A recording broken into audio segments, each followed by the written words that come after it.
My whole life, I always knew I was special. Even with no remainders, I could always move a decimal. Money on my mind while the girls that made un beso. Hustlers in my blood and it's running through my vessels. Just trying to clear the threshold, just trying to make a way. In my race against time, I could see an early grave. School to prison pipeline, 12 years a slave. Suspension and detention is conditioned for a cage. The next topic we're going to discuss on Boxing Bros is Jermell Charlo going off on Mike Coppinger of ESPN at the post-fight press conference, in which Mike Coppinger asked Jermell Charlo a question, and Jermell reacted the way he reacted. And let's take a look. This video appears courtesy of Fight Hype. Subscribe to Fight Hype. Jermell, Mike Coppinger, ESPN. Congrats on an amazing performance, coming undisputed. Are you sure? Yeah. You gonna change that list? We love him. I love him. I was on from the beginning. I know you remember that. So ask the question. Go ahead, ask your question. So first, you had the fight with Tony. You gotta get your shit together. You always hating on people and shit. You see, you gotta come back to me now. You gotta respect me now. You got no choice but to respect me now. Yeah, I did what I had to do. Yeah. I was trying to look bad. You did see that. Come on. Yeah. All right, go ahead and ask your question. Answer your question. All right. So first fight with Tony Harrison. Close fight. I thought you won, and you come back and you knock him out. This time you knock out Castaño after a close fight. What does that say about your boxing IQ? You're making all these adjustments and getting knockouts after. I'm high on IQ then. I mean, that's what ESPN wanted to hear. I mean, IQ is really high and great. I'm a clean fighter. I do everything. I try to not throw rabbit punches. I try to, use effective punches that matter in boxing, like my jab. And I use like strong punches. And I'm a very strong 154 pounder. And I've been at this weight for some years. So I'm trying to figure out, like, did y'all watch the first fight? A lot of those shots that Castaño was throwing, even in this fight, they were sliding off the gloves. I was blocking majority of those punches. It just sounds good because of the crowd is rabid. But when you're a fanboy and you can't really never been in the fucking ring before, you will never fucking really understand what's really going on in there. Punches were slipped, punches were ducked, punches were blocked. And that's what Derrick James teaches. And I was durable all 12. Unfortunately, my power gets stronger by the rounds. How about that?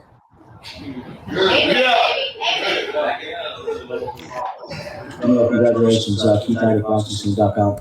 All right, yeah. So that was his exchange with Mike Coppinger. So now we're gonna discuss your reaction to it and how you felt about it. I'm gonna turn over to you, Trill Dollar Bill. I'm not mad at all. Listen, these fighters is human. These guys sit behind these computers and they type all types of foul things and they things that are misleading, especially if they're attached to certain networks and they're attached to certain organizations. People tend to, what's the word I'm looking for? Shield.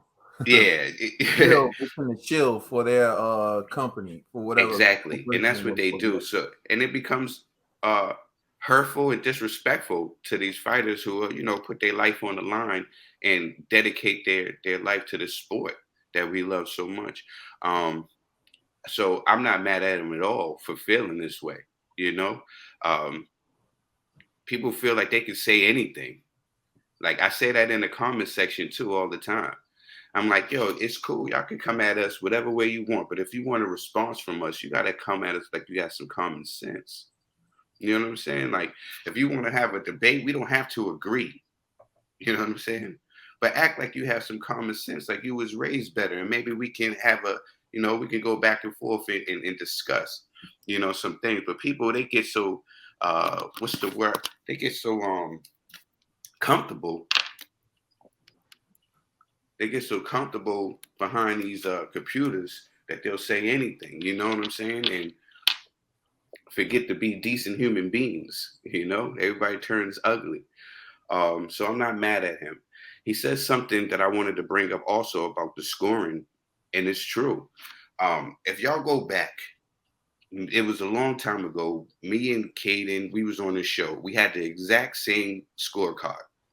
We didn't watch the fight together, and we had the same exact scorecard, but the outcome came out crazy.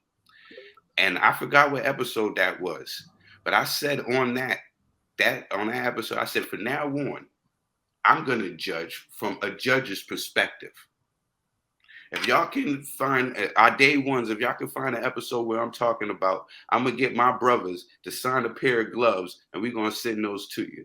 You know what I'm saying? Because it's important that y'all understand this. I think that was the just to answer. I think it was the Joseph Parker, Derek Chisora.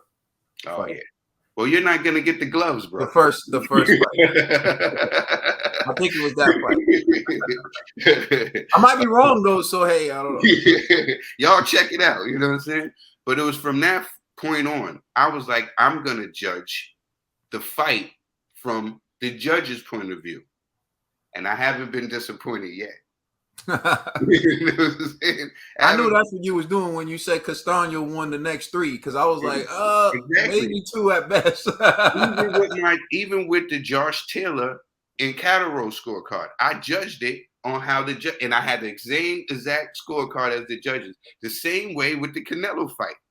I know now how the judges are scoring these fights now. We're scoring it as boxers. You know what I'm saying? And we think of how they're supposed to.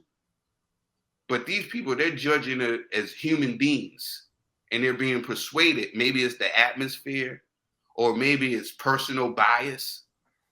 But sometimes I feel like even if a guy who's supposed to be that guy, if he doesn't deliver, they're going to be shocked by what the other person is doing. So they're going to give it that. I learned that there's a method to how these judges are scoring it. They're not scoring it the way effective shots, effective moving, effective aggressiveness. They're not doing that. It's basically of whatever looks better. And that's how they're judging these fights now. You know what I'm saying? And it's horrible because a lot of times they're not getting it right. You know, they're not getting it right. And the scorecards is looking crazy. But that's how they're doing it now. And it's sad. So I'm not mad at Jermell Charlo for going off on that ring, because he's actually telling the truth. And people are going to look at it like, oh, he's being angry and stuff like that. And nah, it's passion. It's passion, especially when you dedicate your life to something. He's going to feel a certain way. So no, I'm not mad at him at all. All right. Conspiracy. All right. I'm looking at it from a different perspective from Trill. For one, Mike Coppinger, I feel like he's a sports analyst. That's what they do. They give their opinion. So I'm not knocking the man for doing his job, right? Like, if he calls it the way he sees it, I don't have an issue with that. You know, I do agree with Charlo about, clean, effective punches should matter and everything. However, there's like 2 caveats to it. The first thing is activity, right? Castano, and he tried doing this in the second fight, but he did this in the first fight, right? Like the last 30 seconds of the fight, I'm going to try to win over the crowd. I'm going to land some good punches at the end. And then now you're thinking as a judge, like, damn, like, how do I score that? And you kind of like, was it enough to take the round?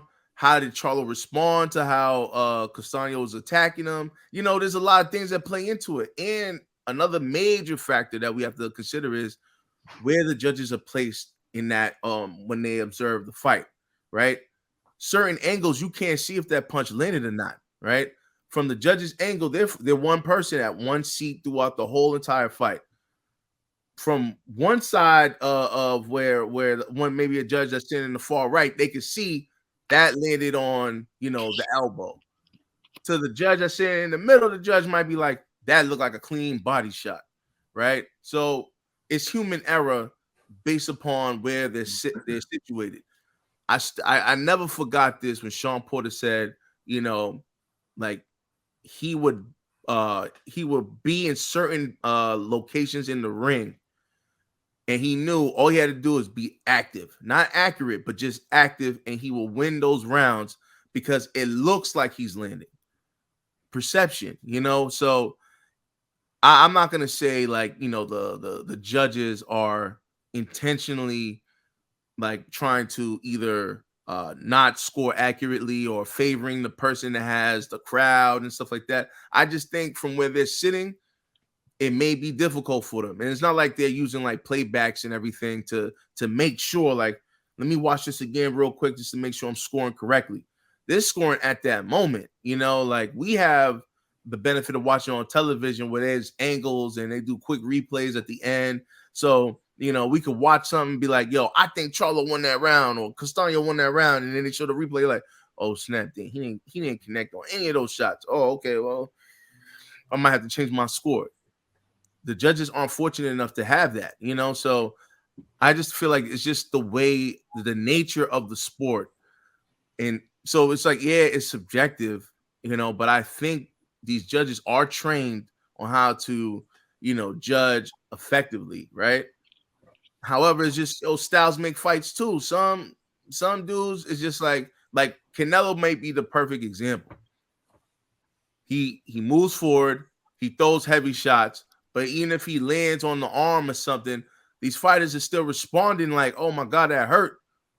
So now it's like, is that an effective punch? I would say it is because the dude looked like it hurts him. You know what I mean? Even though technically it's not a clean shot, but however, the guy's still bothered by them arm punches, you know, like, so I don't know. It's really how you just what you see in the ring, but it doesn't mean that they're I guess like trying to sway. And hold on, let me take this back.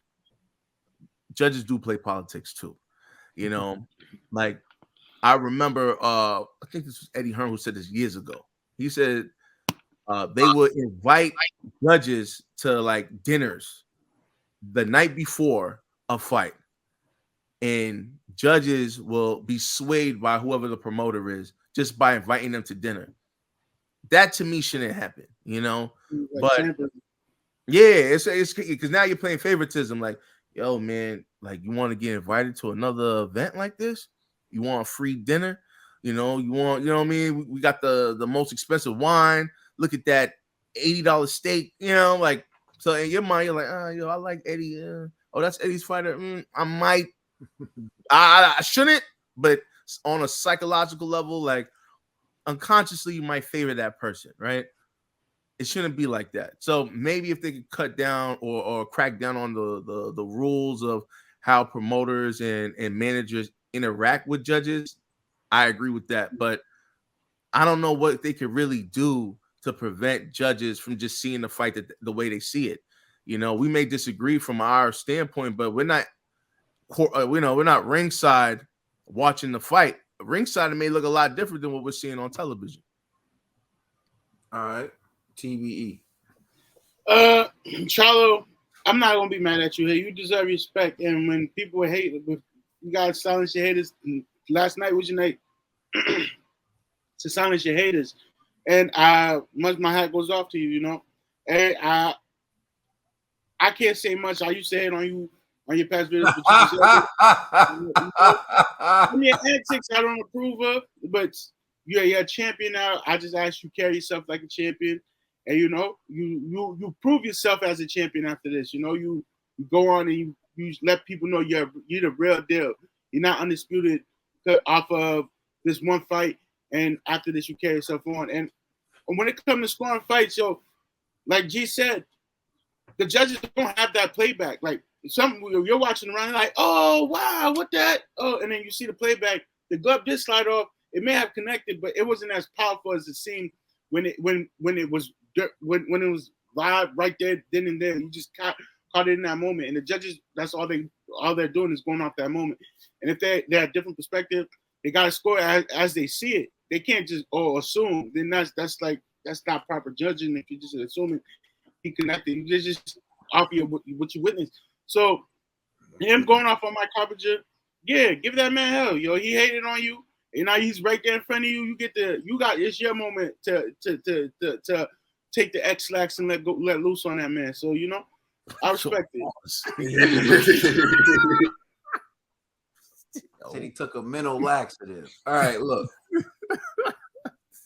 Here's what I would say. about his reaction to Mike Coppinger. I'm okay with it, but I feel like it ruined his moment. And here's what I mean. It was his time. We already know what it is. You already won. So, like, you could just tell it was building up, though, because when Mike Coppinger asked the question, he already started, like, rolling his eyes, like, immediately. So, I think there were some things that Mike Coppinger said about him that he really didn't like, and he really feels some kind of way towards Mike Coppinger. But the better way to get him would have been a shrewd way to get him would have been like, this is the biggest night of my career. I just became undisputed, and I'm only going to answer the questions from the people who showed me support. And I feel like, you know, respectfully, you've been down to me. So I want to give someone else the opportunity who's been in my corner to ask me a question, to answer the question. So Mike Coppinger, see you on another day. You know what I mean? And you could have just shut him down like that, which would have been dope. And then they would have been like, yo, this is my night. I'm undisputed. Nothing's ruining my vibes. Answering his question would ruin my vibe. I'm happy right now. You feel me? And just leave it at that, because you still gave him content. Although you didn't want to assist him in doing his job, you still gave him content. So word to the wise, right? If you want to really shut down a reporter, don't give them any soundbite. Don't give them anything they can use. Just be like, respectfully, I decline to answer that question. Next question. That's how you get them. Because now they're going to be like, damn, Jermell ain't answering Mike Coppinger's questions.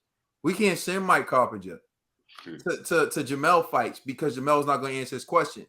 That's how you get at every reporter you don't like. I respectfully decline to answer that question. Next question. And then if someone else asks you the same exact question, you just answer it. You know what I mean? But that's how you get him. So I'm not mad that he chose to give him a piece of his mind, but I just feel like if you really wanted to be impactful, that's the way to go about it. And I said this before, after the Brian Castano fight, and you can go back and watch the tapes, I felt like he was taking a lot of unnecessary heat. I feel like a lot of people were jumping on the bandwagon saying he lost that fight, and I thought he won that fight. To me, it was no debate. And I like Tony Harrison. Tony Harrison is my guy, but I thought he beat Tony Harrison too. First time, yeah. Yep. But people were jumping. I said, I'm no longer objective in this. I am rooting for Jermell Charlo. And the reason why I'm rooting for Jermell Charlo is because some of what he pointed out.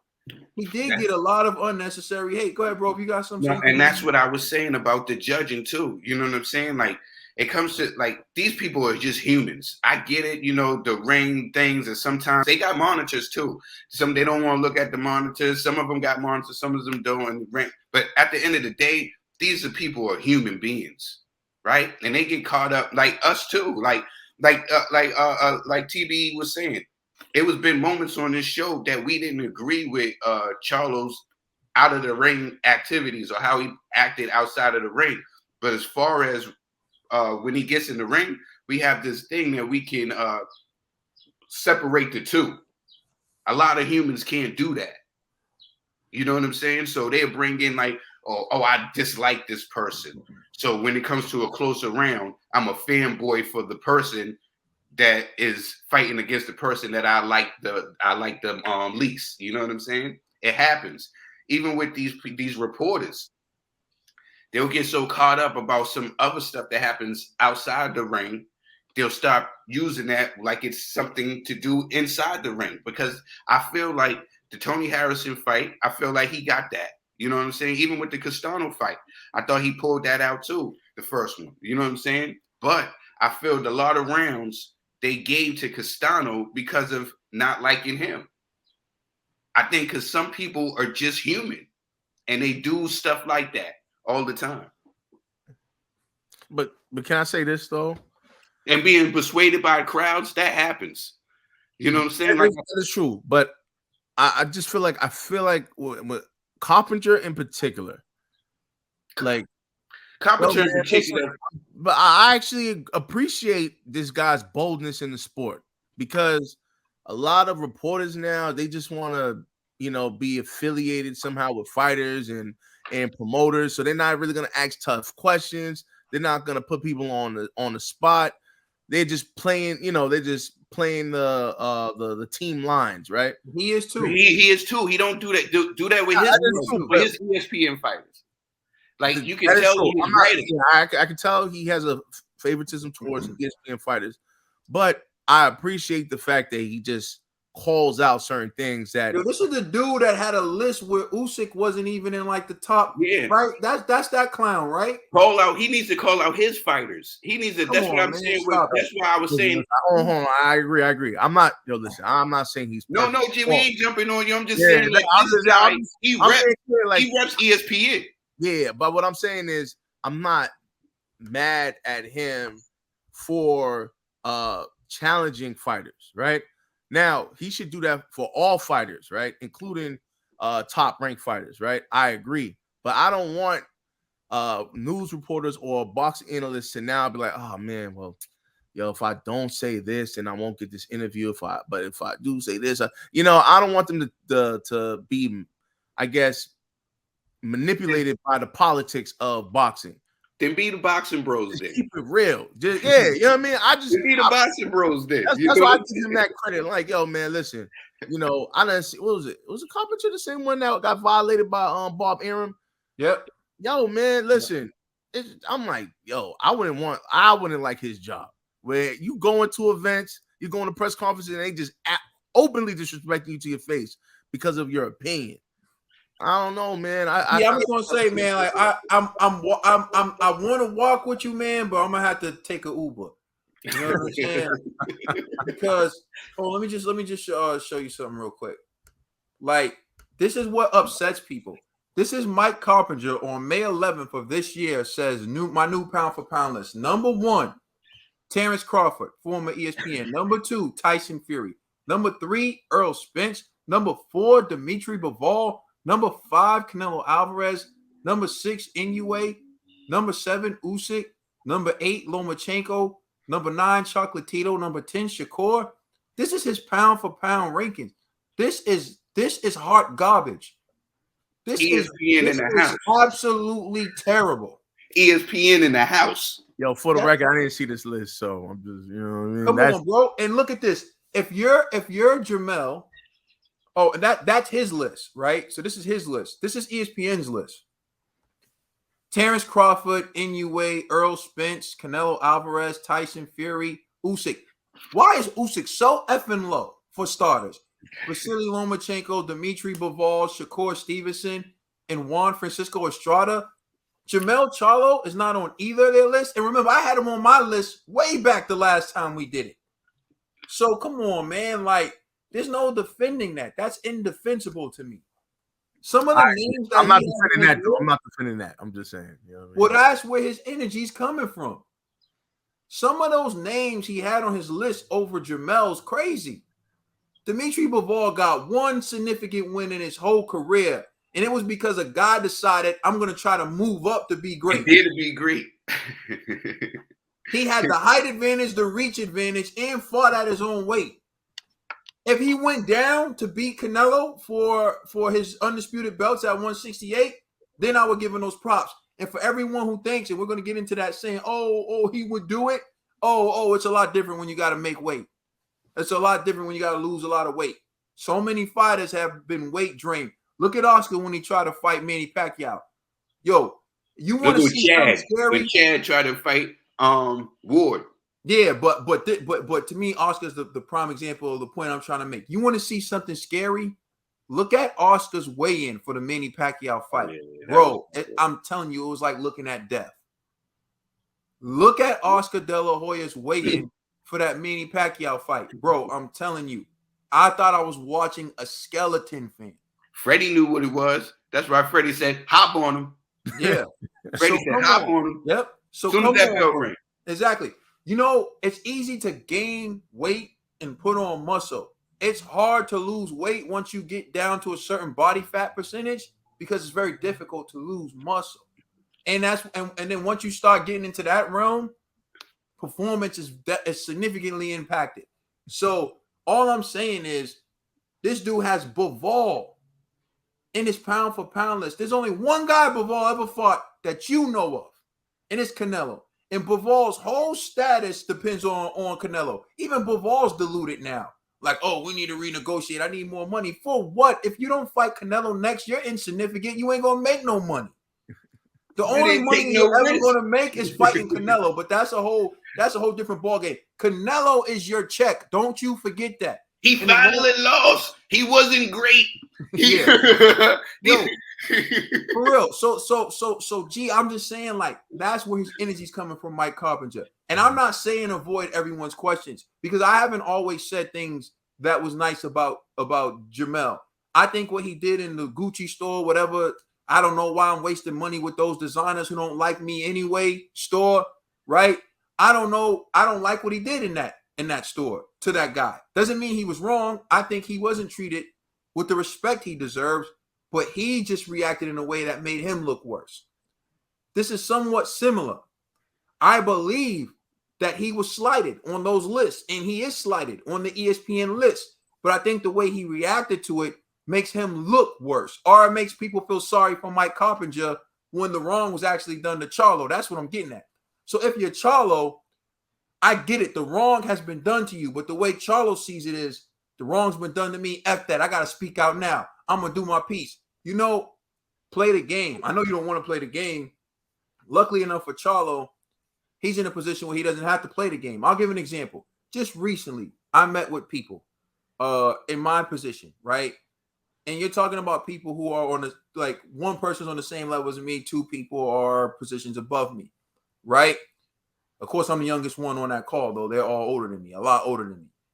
So this person's asking me questions about a report that I wrote.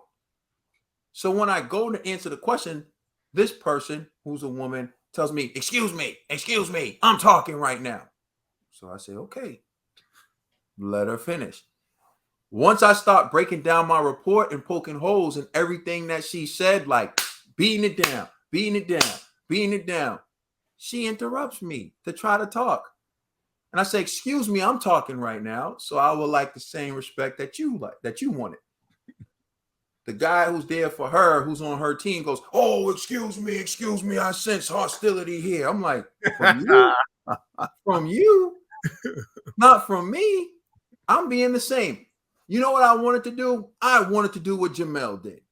I wanted to be like, y'all came out here guns blazing because you thought you had a point. Now that I'm beating you over the head with how stupid your whole points were, now you want to try to get mad at me because this whole meeting's insignificant.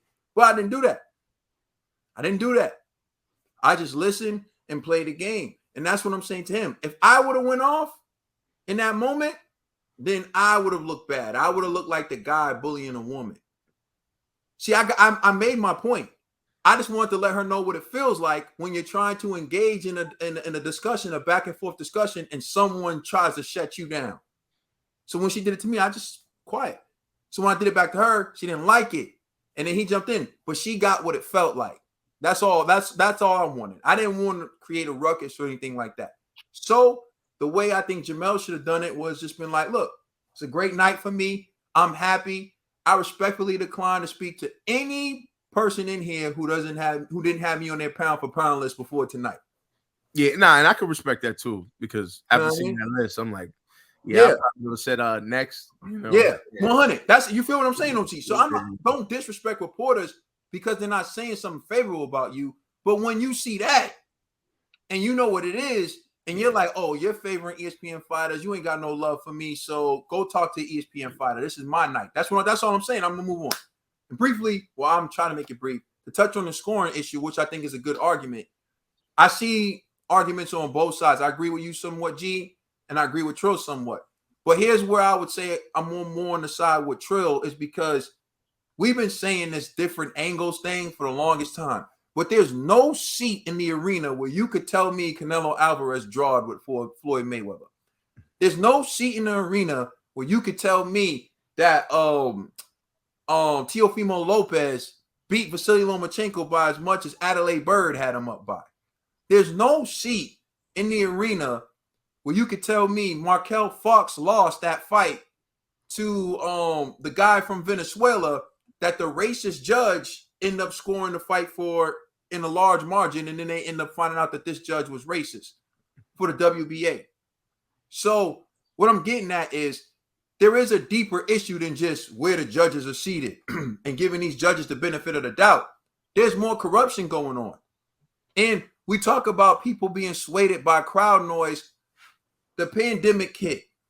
We've done everything remotely. We had to learn how to do so many things remotely since the pandemic. Why can't we judge remotely? Why can't we have judges who aren't in the arena to be swayed? Why? If we know that the best views of whoever punches are landing come from a TV screen, why don't judges judge the fight watching from a TV screen? That's a great point. Why do they have to be ringside?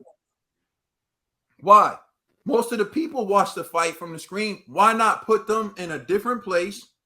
They're watching from a different building. They're watching on the screen, and then they're turning in their scorecard instantly after every round. That way they don't go back and change the score and say, oh, well, you know what? I needed to let me make it look closer.